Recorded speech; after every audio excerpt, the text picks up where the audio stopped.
On example 10, we're going to do the same thing, except we're going to rewrite our problem in radians this time.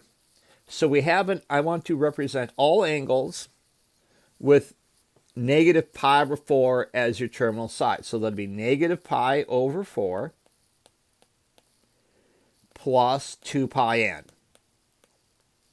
That would be all the angles. Now let's find the positive one. So I'm going to take negative pi over 4 plus 2 pi.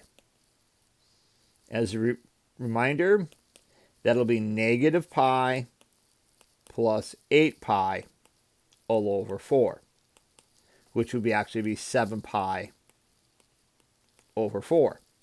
Now we can represent that angle.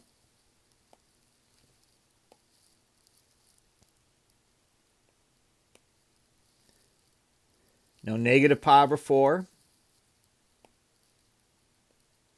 would be right about there, wouldn't it?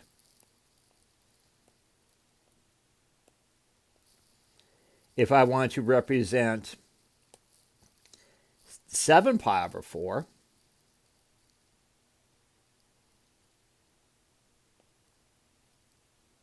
there is that angle. And if I want to do another negative angle, it would be negative pi over 4 minus 2 pi, which would be negative pi minus 8 pi over 4, which would be negative 9 pi over 4. And so that angle I could represent backwards, go all the way around, it would be 2 pi, and there's another pi over 4.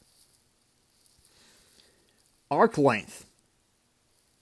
Arc length of an angle is going to be r times theta. And since I use theta, that means theta has to be in radians. That's the only thing that's going to be different about this one. You got to make sure it's in radians. So on example 11, it says, find the arc length. In other words, find S of the intercepted arc in a circle with a central angle measuring pi over 3 and a radius of 4 inches. Write your answer as a simplified answer and round it to the nearest tenth. So I'm going to write down my formula here because we have to start memorizing this. So S equals R theta. My radius is 4. My radius is pi over 3. So my exact answer is 4 pi over 3 inches. Use your calculator and let's round that to the nearest tenth. So we're going to take 4 pi divided by 3. And we get 4.2 inches.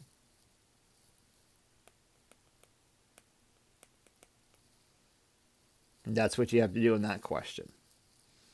Now, on example 12, they threw a curveball at you. You can't use your formula the way it is right now because it's not in radians. Notice it's in degrees. So here's what we're going to do. We're going to change 125 degrees into radians. So I know 125 divided by 5 is 25. 180 divided by 5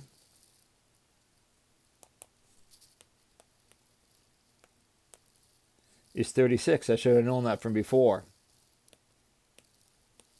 So we get 25 pi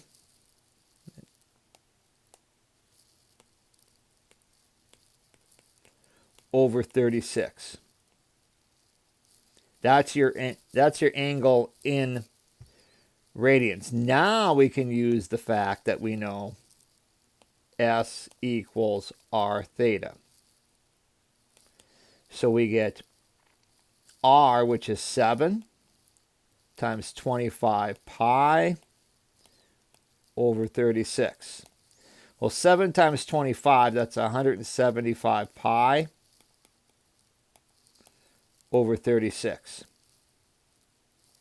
Now we'll use our calculator to find that approximate answer.